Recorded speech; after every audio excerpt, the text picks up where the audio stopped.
Before we start, for the people who don't know who you are, I'm just going to give you a quick introduction. Brigadier General Reserve Amir Avivi, you're the founder of IDSF, the Israel Defense Security Forum. You spent 30 years in the IDF.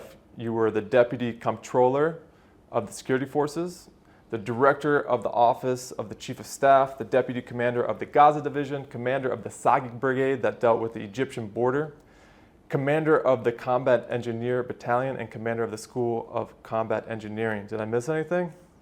I did 30 years, I did many positions, but you covered the main ones, definitely. Can you give us a little bit of your background and how you grew up? I know that I did see on other platforms you spoke about your international upbringing. I thought that was really interesting. Your family also is very deep into Jerusalem. Yeah, I come from a family that has been living in Jerusalem 15 generations. My family was expelled from Spain. They went through Saloniki, and from Saloniki in the early 17th century, they arrived to the old city. All my family was born in Jerusalem, me too. But you know, from a very young age, actually when I was born, my father was already in the Ministry of Foreign Affairs, and he was sent to his first mission to Rome when I was born. So I found myself from the age of 0 to 18 moving from country to country with my parents on behalf of the Ministry of Foreign Affairs, all the way to the age of 18. Wow, how many different countries do you think? So we started in Italy. 2.5 years, we moved to Ivory Coast. So by the age of 5, I spoke Italian, French, Hebrew. You know, a lot of experiences for a 5-year-old kid. Wow. We came back to Israel for a short period of time, and then we moved to South America for 5.5 years, Chile and Argentina. Wow. You know, it was at the time of military governments, Pinochet in Chile, the juntas in Argentina. But I have great memories from South America. We did a lot of trips as a kid, you know, it's an amazing place to live, amazing people and food. Came back to Israel for my bar mitzvah at the age of 13, spent 3 years in Jerusalem, and at the age of 16 we moved again, back to Italy, back to Rome, and there I was sent to a British high school. And I graduated from this British high school at the age of 18 and came back in 1987 straight to the first Intifada, to the Combat Engineers Corps. And there started a new phase in my life, very different, 30 years of military service. Wow. You know, we're going to go right into Judea and Samaria and the security issues there. But before we start, I wanted to ask you, you know, you run this organization with thousands upon thousands of reserve officers in the IDF, and I wanted to ask you, you know, we've been at war for almost 2 years.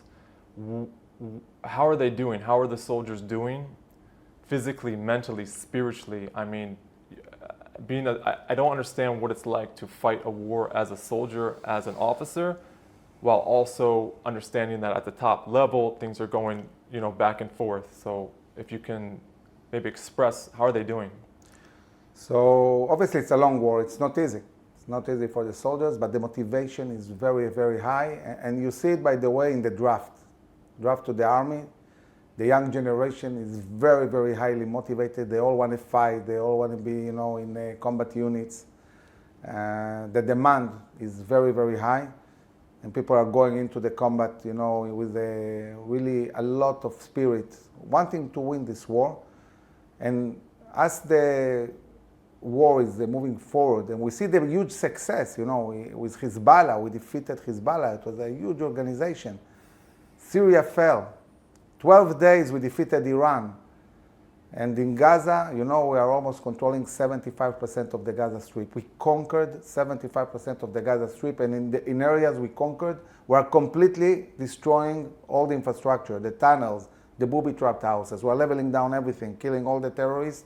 We have pushed Gaza into a small area, 25% along the shore, and we are moving also towards a decisive win in Gaza.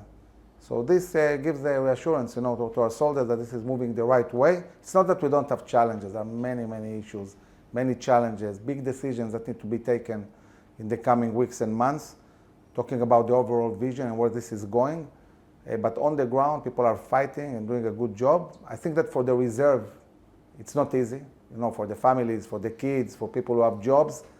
But when you come to Gaza, you talk to the people, they're very, very highly motivated. They only ask the government and the army one thing: let us win this war. We want to win decisively. And then, go back to our everyday business. I don't know how much in detail you want to go with this question, but how does the war end in Gaza? What does that look like? So it's a big question. It's a big question where this is going. Do we want to conquer the remaining 25% and then really control all Gaza and the society? I'm not sure. I think that the way many people look at it is, let's control the 75%, maybe a bit more, push them to an area they cannot endanger us, continue all the time to keep this campaign open. We don't need any agreement with them. We need an open campaign, even if it's years to come, which we can sustain with very few soldiers, but all the time degrade them. But while doing that, there is a big discussion now about relocation, and this is a huge issue. So the idea of moving the Gazans to Rafah, and from there promoting a voluntary relocation coordinated with the US and other countries, this is something that's being discussed as we speak with different countries. And if we succeed really opening the opportunity of relocation of hundreds of thousands of Gazans, this is a huge change, and it gives a much brighter future to this area. And we'll see how this goes. And of course, we are very, very busy with the question, how do we bring back all the hostages? Is there going to be a hostage deal now? And if yes, what do we do the next step? How we bring the remaining hostages? It's a complicated issue. It's affecting our ability to fight freely because we don't want to endanger the hostages. But I can tell you one thing for sure. There are many tactics and strategies how to move forward. One thing is sure, both the government and the army, and I think also most of the society, say we need to reach all goals of war. We need to eradicate Hamas as a governmental and military entity. And eradicating Hamas is not just Gaza. It's also all the leadership outside of Gaza. It's time to deal with this. We have to wipe out all this leadership in Qatar, in Egypt, in Turkey. They are, at the moment, the relevant leadership, because in Gaza, things are broken. There is no real leadership in Gaza. It's fractured. You have pockets of resistance here and there. There's nobody really controlling what's going on inside. You have one maybe guy, Azzadin al-Haddad in North Gaza, hiding in some tunnel in the city of Gaza, not really able to control things seriously. And now the lead is the leadership that is outside of Gaza. And we need to deal with this. Now, in a month, 2 months, we need to see what we do with them. We were suggesting to the administration and to the Israeli government, demand extradition of the leadership to the US. They killed Americans. They kidnapped Americans. I think it would be reasonable to demand their arrest. And this actually can be a real leverage in getting our hostages out. If you arrest the leadership of Hamas, throw them into a dungeon, this might create enough pressure for them to say, okay, release the hostages, just let us out, They are used to 5-star hotels, not to tunnels. We need to think out of the box. We reached a point where it's not enough just to put military pressure on Hamas, because these guys are not under any pressure. They are in 5-star hotels. What do they care? How much military force you use in Khan Yunis or in Jabalia or in Sajaya. They're not affected by that. They don't care. And they don't care about the Gazans. They care about themselves. So we need different solutions. And so one thing is really taking out the leadership. Another thing is the relocation. It's dramatic. It's detaching the Gazans from Hamas completely. It's putting a siege on areas where you don't have Gazans anymore. You have just Hamas. All these things we didn't do so far.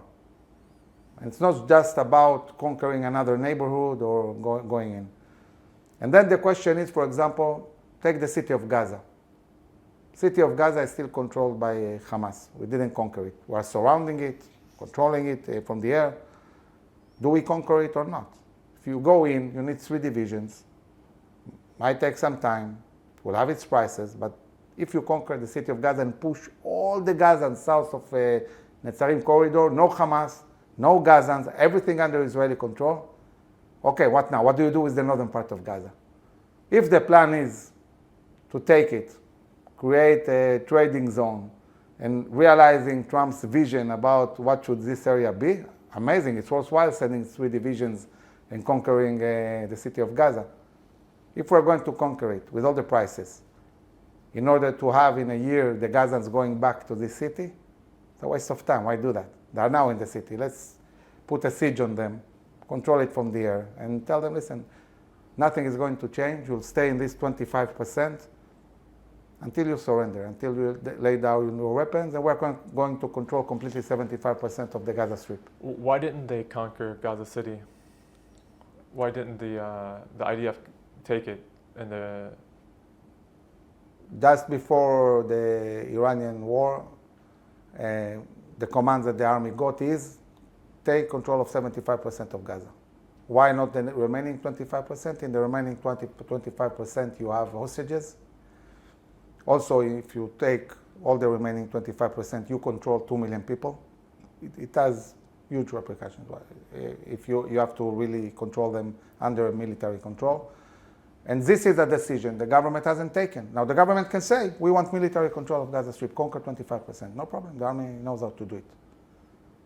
But you need to set the vision. What do you want? You want to control, to conquer everything, or you want to move the Gazans first to Rafah and then relocate? So we reach the point where the Israeli government needs to set a clear vision. Once they set a vision, it's easier to say what's right to do militarily. Without a vision, it's very hard to give the right suggestion what to do. It's not clear. So we'll have to see what will be the vision. I hope they're moving towards relocation. I hope they're moving towards eliminating the leadership of Hamas outside of Israel, because this is the remaining Hamas. Once you deal with them, there is no Hamas really. It's just a fractured, organization. We need to put a vision about North Gaza. And I'm asking, what's the price they're going to pay for what they did for us? It's not just about killing tens of thousands of Hamas terrorists. They need to pay, and they need to pay with land. But there is no decision to do that. Now, there are people who say, we don't want the Gush Katif, we don't want, people stuck in the middle of 1 million Gazans. But okay, but if you clean the whole northern part of the Gaza Strip, that's not the same situation. It's a completely different reality. And President Trump was talking about a different vision for these areas. I don't know how serious is the discussion in the Israeli government at present. What is the long-term vision of these areas? It's not being discussed. And this will determine what's right to do with the army. Conquer the city of Gaza, not conquer it, just put a siege on it. It's not easy decisions at this stage. So let's talk about Judea and Samaria. What are the chances, chas v'shalom, God forbid, that there is an October 7th scenario coming from that region in the future? Judea and Samaria, it's not similar at all to Gaza. We operate there on an everyday basis, everywhere. We have a much better sense of what's going on. We have good intelligence. We have been operating fiercely from the 7th of October in this area, degrading the capabilities constantly. The way we hit Iran now is going to impact also their ability to sustain the fight in Judea and Samaria, because Iranians have been smuggling a lot of weapons to this area through Jordan. They have been financing terror in Judea and Samaria. Now, I guess it will be harder for them to do so. I think that one of the big dangers in Judea and Samaria is not just terrorists that might conduct a terror attack, but it's really the only real organized force in Judea and Samaria is the Palestinian Authority itself. So if they send their people to an attack, that might be very dangerous. They are the most dangerous element now, because talking about Hamas, Palestinian Islamic Jihad, even fractions of the Palestinian Liberation Organization. They are being persecuted by the IDF all the time. They're being arrested. They're scattered. They're on the run. They're not organized as the battalions and companies and brigades the way Hamas was in Gaza. They cannot send an attack, with 100 people or more. But the Palestinian Authority can. And there's a big question, what do we do about them? And when you look about visions of Gaza the day after this war, we see in Gaza a reality where the army and the government are starting to build local clans or work with local clans as a replacement for Hamas. So Rafah, for example, now you have a clan controlling Rafah with the IDF. The clan is working with the IDF, operates with the IDF. The IDF also helps secure them. And Rafah is the first place where we have a clan managing an area. This is why Hamas wants us to retreat from Morag Road and wants us to move from there. They want to kill this clan. They want to destroy them. We cannot do that. We cannot allow a reality like that. And then you see, now it was published in the Wall Street Journal, something that we have been dealing with for 4 years, the clans of Hebron saying we want to be an emirate. We want to join the Abraham Accords. We want to detach from the Palestinian Authority. So we're in a defining moment, historical moment, where this whole paradigm that talks about a two-state solution has collapsed completely, and a new idea is emerging. Cantonizing the area in Gaza and Judea and Samaria, building leadership of local clans to manage the cities, and through that you are able also to apply sovereignty in the Jordan Valley, in most of the areas in Judea and Samaria, and work with these local clans by cantonizing the area in different cantons, a canton of Hebron, a canton of Ramallah, of Jenin, of Nablus, of Jericho, and the same goes with Gaza. Doing some kind of cantonization based on clans. For a long time, the defense establishment was the biggest supporter of the Palestinian Authority. Although this Palestinian Authority is not only undermining Israel, it's undermining the whole Jewish world. It's leading the fight of the BDS. It's leading all these demonstrations in universities. It's promoting anti-Semitism globally. But now that the government has said crystal clear, the day after Hamas in Gaza, there will be no Hamas, no Palestinian Islamic Jihad, and also not the Palestinian Authority. For the first time, the Israeli government said Palestinian Authority are not an option. They're terrible. And if they're terrible for Gaza, why would we agree to have them in Judea and Samaria? It doesn't make sense. So, for the first time, the army and the Shin Bet are moving towards working with clans. And once they're doing that in Gaza, so much easier to explain why that's the right thing to do, also in Judea and Samaria. So it's a very defining moment. Let's say sovereignty is declared by the Israeli government in coordination with the US government. What happens after that? Is that declaration is made, and can they make that declaration on the spot, or do they need to prepare, like you're saying? Are they preparing right now for that? So if I look at the overall strategy, I would say that Israel wants to first win decisively the war. We need to win against Hamas. Then Israel wants to do regional peace agreements, talking about Saudi Arabia, possibly Lebanon, Syria, other countries, Indonesia, Malaysia, Oman, really do regional peace. And we're taking a reality where the Palestinians were really supportive of Iran, and they were holding the key for peace agreements. They were saying you cannot do peace agreements if you don't do a two-state solution. We need to take from them this power. Hitting Iran took for them, to a certain extent, the power to rely on Iran and all the money and so on. And if you move towards regional peace agreements, they have no power anymore. They cannot really affect anything on the regional and global level. And then it's much easier to move towards a solution that is favorable for Israel, talking about the Palestinian-Israeli conflict. When Israel says to the US, we want to apply sovereignty in the Jordan Valley and most of Judea and Samaria, the next question the US will ask is, okay, but what's the vision? What do we do with them?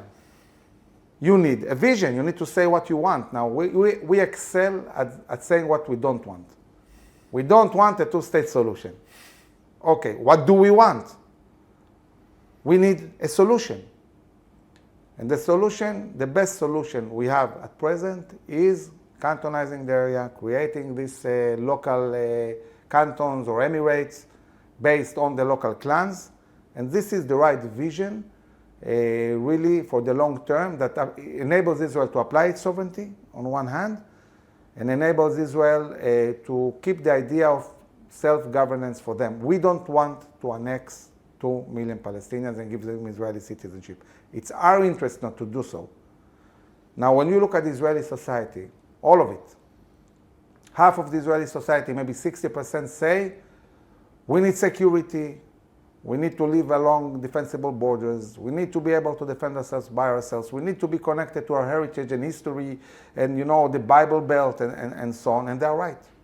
But then there is another group who pretty much disregards this and says, we need to be a democracy, we need to make sure that we don't undermine Zionism and annex 2 million Palestinians and lose the Jewish majority. We don't want to be an apartheid. And guess what? They're also right.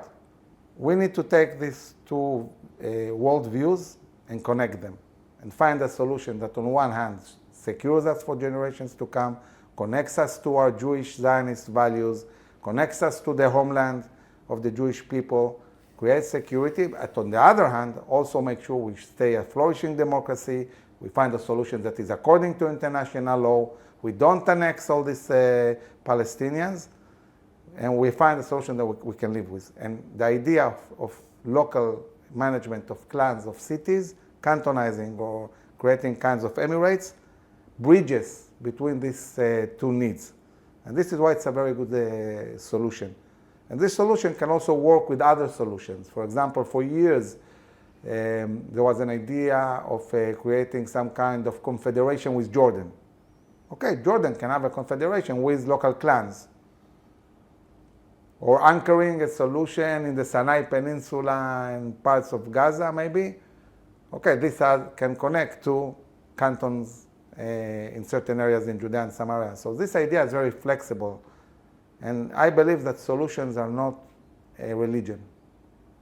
For any problem, you have more than one solution. But we need a vision. We need a clear vision to really mobilize the Israeli society and the international community towards applying sovereignty and moving to a much brighter future. Speaking of the brighter future, let's use our imagination and go forward, like say 20 years after this declaration happens. What changes in that region? What does it look like? I know you can't tell the future, but I'm guessing that a lot of opportunity is available for both Israelis and Arabs in that region. What are some benefits of the declaration for the people that live there? Maybe people move there. So basically, we created in the last 30 years a reality where we brought a terror organization, a vicious terror organization, the PLO. We gave them control over all the Palestinians.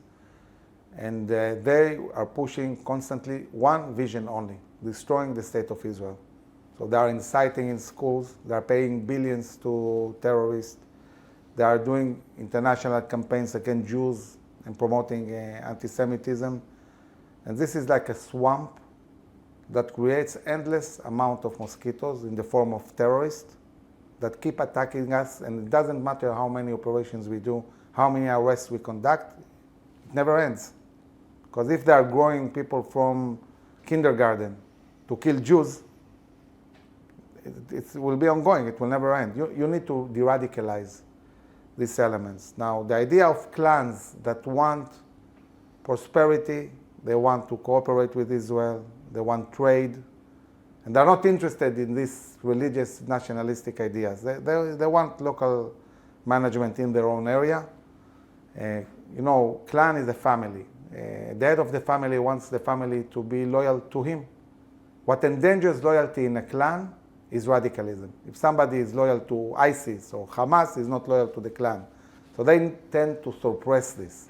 In the Emirates, for example, where you don't have radicalism, and they are very oriented towards economy, they suppress radicalism. How do they do that? They have, for example, a committee that dictates every week to the muazzins that speak in the mosques. What to say, when they speak. The way they are dictating it, when they speak, it sounds like Imagine of John Lennon. Peace, love, And there is no one guy that will dare change one letter in this, presentation, because then they will kill them. So they are suppressing radicalism, right? And we need the same kind of dynamics inside the Palestinian society. We need a dynamic that suppresses radicalism, that is oriented economy. Now, if you apply sovereignty in the Jordan Valley and Judea and Samaria, you will have thousands of industries, Israeli industries, moving to this area. You will have millions of Jews moving. This will create huge amount of business. This will enable Palestinians to have a lot of work with very good salaries. This will promote industrial areas that they can work. If you de-radicalize these cities, you will see Israelis again shopping in places like Hebron, going to the market, doing business. This can bring huge prosperity. And I think there are clans in Judea and Samaria and in Gaza that want this vision. They want to live, they want to prosper, they want to strengthen their clans. That they don't care about this two-state solution. They don't care. They don't want to divide Jerusalem. They are not promoting a vision of destroying the state of Israel. They are not talking about Palestine will be free from the river to the sea. They don't care because they know it's all a lie. They know there was never a Palestine. They know it's an invention. Okay, and they just want to live, in a decent way. If I can ask you, if we go back to 1967, the Six-Day War, we conquered that region. Why didn't the Israeli government take responsibility then and there? It's a good question. I think I would say a lot, it's a lack of a clear vision and a clear solution. Because they were all the time afraid that if they, apply Israeli sovereignty, they will have to give all these people that live there Israeli citizenship. They didn't build an idea that bridges between our need to apply our sovereignty in vast areas and also some kind of self-governance for them. They'll say, we'll manage the situation. We'll just do things, but we won't really normalize the situation. We won't bring our sovereignty and law to this area. And this is very, very problematic. When you don't put a clear vision and push it, reality has its own dynamics, And then things move not necessarily towards what you want, but towards a different reality. We need to control where this is going. You cannot control it if you don't put a clear vision where you are going. And I think that back then, there was no clear vision where we want to go. And why is Judea and Samaria so foreign amongst the Israeli public that don't live there? I mean, it's almost as if they were programmed. From my opinion, from my experience, I know I don't speak for everyone. As if they were programmed to stay away from this area, from the news, from what they see. Why? They were told for a very long time that Judea and Samaria is the problem, is not the solution. That if you just retreat from this area, lasting peace will come. Everything will be solved. The whole Israeli-Palestinian conflict, as they were told, is about land. It's about the 66-day war. It's about us conquering an area that supposedly doesn't belong to us at all. And if we just retreat from this area, peace will come.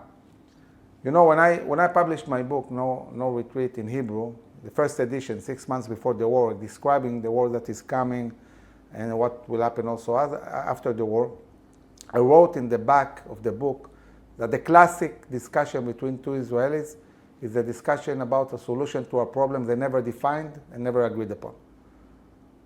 We don't agree on the problem. What problem do you want to solve? So some people say the problem is that we are occupiers we conquered areas that don't belong to us. All we need to do, just give them the area, and that's it. This conflict will end. And I don't think this is the right, description for the problem. This is not the problem. The problem is that they want to completely exterminate us. They don't want a two-state solution. They want Palestine to be free from the river to the sea. They want to see all the Jews in the sea. And our problem is not that. Our problem, not their problem. Our problem is bridging between the need to exist and thrive and prosper along defensible borders, and the only defensible border we have is the Jordan Valley, and we have to sit on the mountains of Judea and Samaria, and have self-governance in a way that we don't need to annex so many people and we can live in coexistence. This is the problem we need to solve. And it's not a problem that says we are occupiers and we just retreat and the problem will be solved. We did that in Gaza. We retreated, we gave them everything. And the result was 1,200 people massacred, people burned alive, heads of children decapitated, people kidnapped.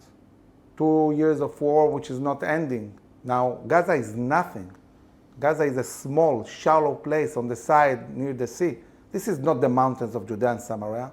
If we would have done that on these mountains, and Hamas had 17 years to fortify the mountains of Judea and Samaria, even 20 IDF couldn't have done anything. It would have been game over. It would have been all of us in the sea. You couldn't have sustained this. There is no way you can fight something like that. We're not magicians. The army cannot do anything. If you put the army in a reality where it's not relevant, they're not relevant. So we need to understand that, and we need to push towards a reality that really secures Israel for generations to come. For this, you need millions of Jews in Judea and Samaria. You need the Jordan Valley. And you need some kind of self-governance in these cities. And I think that one big thing I can say that is happening, that this vision that we in IDSF brought already 4 years ago, and I've been educating about that again and again and again, finally the government of Israel and the security forces are starting to understand that this is the vision. This is something viable. It's something that is dictated also by the reality of the war in Gaza and the dynamics of what is happening with the clans in parts of Judea and Samaria. It's the first time we can start seeing the government, even in coordination with the administration, starting to move towards embracing clearly these ideas as a policy, a formal policy. If you don't mind us touching on the spiritual a little bit, because there are a lot of different arguments that one can make for sovereignty. And I'm just curious, I know I've seen some of your content before. Do you believe that the Creator gave us this land, that this is our land from the Bible times? Definitely. And I think that, look, I always say, first I say, we in IDSF say national security. It's national security, it's not just security. National security is first and foremost about national values. It's about spirit.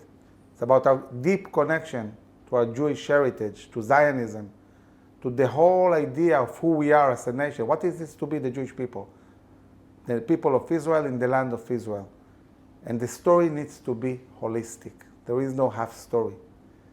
If you disregard our history, if you disregard the Bible, if you disregard the promise we were given, then the story breaks into pieces. And it's like a dam. You do a hole in this dam, you have water going from here, from here, from here, and soon enough this dam will collapse. And this dam is collapsing on millions of Jews. Why? Because first they said, yes, we attach to the idea, but we don't believe in God-given land. And then they say, yes, we attach, but these stories in the Bible we're not sure are really true, and we don't really care about the tomb of our forefathers and mothers in Hebron. It doesn't mean anything to us. And as you break the story into pieces, it loses completely its logic, and it's not a story anymore. Now, we, for generations, for thousands of years, we were the heroes of the biggest story of all. The whole globe embraced our story, the Bible. And we knew that we are the chosen people. We are the heroes of this story. And as time goes by, and especially in the last 100 years, we became the villains in our own story. Not the heroes of the story, the villains in the story. And once you are in this position, you are done. There is no tank, there is no airplane, there is no army that can replace sense of rightness, that can replace spirit. Without spirit, body, take the soul out of the body, and the body will fall like a rock, will be dead. Okay, you cannot take the soul. We need to be connected to our story. And without that, we have nothing. And even in the education system today in Israel, you have big parts of the Israeli society that disconnected from the story. They teach math, they teach science. They even teach here and there a chapter from the Bible, but it's not connected to a story. It's all about storytelling. We need to tell our story, and it's the most exciting story of all. There is no story on this globe that is more meaningful and exciting than the story of the Jewish people. And we need to really, really connect to this story and learn a big lesson. You don't mix up values with problem solving. It's two completely different things. I can say, and I believe so with the bottom of my heart, we're the people of Israel. This is the land of Israel. This is our land. This is our history. It all connects to our history and the Bible and everything. And at the same time, I can say, look, having said that, I'm looking at the moment at the reality. There is 1.5 million, 1 million, 2 million Palestinians in Judea and Samaria. Okay? Doesn't matter if it's 1 million or 2 million. It's still a big problem. And I need to figure out, what do I do with that? What's the solution? What do I do? What can I do about that? But I don't approach the problem by undermining my own values. I don't come and say, this is occupied. I am the bad guy. I took it wrongfully, They are the heroes. I am the villain. No. We are the heroes. They are the villains. They took our land, not we took theirs. Now we need to decide, what do we do about that? Do we promote relocation? Do we create cantons? How do we bridge between democracy, between our values, and so on? And it can be bridged. There are solutions. But you don't approach them by undermining your own values. And this is the biggest mistake many Jews do around the world, and also in Israel. They mix between their values and their story, and between problem solving, and it's completely two different things. Let's get outside of Israel just briefly. We just had the war with Iran. What are some of the biggest threats, in your opinion, outside of Israel? Turkey, Iran, maybe you have some others you could touch on. So at the moment, our geostrategic reality changed end to end. Before this war, we were surrounded by a ring of fire. Hamas with tens of thousands of rockets, Hezbollah with 150,000 rockets and missiles, militias in Syria, militias in Iraq, in Yemen, Iran moving steadily towards nuclear weapons and building massive capabilities of ballistic missiles. And we, throughout the war, systematically destroyed all this. Hamas is left with maybe 300-400 rockets, most of them short range, and we are systematically also eliminating that. They cannot produce any more rockets. Hezbollah has been beaten very, very hard in a way that endangers their existence. Lebanon is steadily moving towards the reality of dismantling Hezbollah. Syria fell. Iranian forces were thrown out of Syria. The Iranian militias were out. Now you have a different threat. You have Giuliani and his forces. And we have to be alert. We are making sure that from Damascus all the way to the Israeli border, there is no armed forces. If there are, we attack. This week there were tanks that moved south of Damascus. We destroyed them. Now there are forces attacking Sueda, the Druze area. I assume Israel will intervene and stop this some way or another. Iraqi militias have stopped fighting and they are deterred.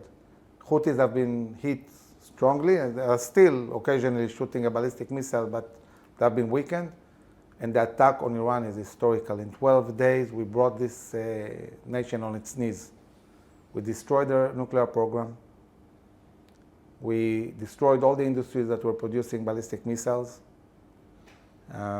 We hit many strategic sites and the military industries of Iran.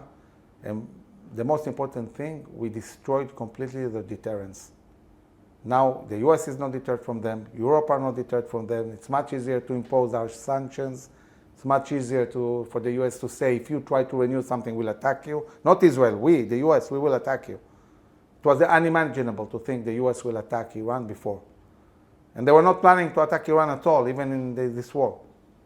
Only when Israel showed that it's able to win decisively and destroy all their air defense and create a corridor to Tehran and move towards a decisive win by itself, then it was a very good strategy for the US to say, we're joining and we're attacking also and helping destroy these sites and join the victory. But this is due to the huge Israeli success in the beginning of this war. What about Turkey? Do you see them as something in the future to have to manage? Turkey has aspirations. They want to build again the Turkish Empire, the Ottoman Empire. But there is a big gap between their dreams and capabilities. And it's not they're not building themselves. They have a big military industry. They're building a big army, but they have also huge challenges inside Turkey. We have to monitor this all the time. Turkey is also part of NATO. This puts on them many, many constraints. And now that you see the US much stronger, Russia much weaker, China more contained, it will be very hard for the Turks to move out of US favor and try to push policies that will endanger the stability of the Middle East. The president is trying to stabilize the area, bring peace agreements. He's not going to let Turkey undermine his plans. So I think they are constrained. They cannot do whatever they want. So last question, I might have another one after this, but let's say you're in front of President Trump and Prime Minister Netanyahu. What do you tell them? So I would say first, looking at the issue of the hostages, arrest the leadership of Hamas. I know that the US has different interests with Qatar, but coming to the Qataris and saying you need to hand over all this leadership, arrest them. This is the key to bringing 100% of the hostages back. We need to do this. And if we want an end to the war, we want to bring the hostages and enable Israel to finish destroying Hamas without any constraints. This goes through arresting the leadership of Hamas. And we need this to happen, the leadership in Qatar, in Egypt, and maybe part of the leadership in Turkey also. That's the key to destroy Hamas as a governmental entity.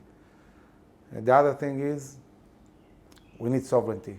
I expect, President Trump and Prime Minister Netanyahu to push a solution, to push a clear vision, different from what we have seen until now, that enables Israel to apply its sovereignty on vast areas in the Jordan Valley and Judea and Samaria, and maybe in coordination with President Trump also in areas in Gaza that will be completely clean from Hamas or Gazan society. We need to set a clear vision. The other thing is, relocation is a key. I know they're working on that. I know they're talking to countries, but this is the right solution. This society has been very radicalized. Gaza is not a place people can live in anymore. Most of it is destroyed. If we want a brighter future for this society, I think that relocation, voluntarily, nobody is forcing them to relocate, but I think many want to relocate. It's a very good solution, and really both Israel and the US need to put an effort in bringing this about and promoting this relocation. And of course, regional peace agreements. All right, so last question. I know that IDSF is not a political organization, but what do we need to do to get you to run for Prime Minister? Look, I didn't build IDSF for politics, and for many years I really stayed really away from this, and still the organization is not political. But I think that in the upcoming elections, probably in a year, Israel will need new leadership. This new leadership is not going to change end-to-end the political reality in one election. But we need to start building this leadership and replace the existing leadership. I think Netanyahu is doing an amazing job and really changing the Middle East. But I believe that it's probably, it will run maybe the next elections, maybe stay for 2 or 3 years more, but it's very clear that we're moving towards a reality of the day after Netanyahu, whether it will be in 4 years, 3 years, in a year, 2 years, nobody knows. But it's coming. And in this reality, we need to bring new people to politics. I think the society wants to see new leaders. And this is the first time that I'm considering seriously, to really be part of this and help building this new leadership. Amazing. Amazing. Thank you, General. Thank you You're so welcome. much.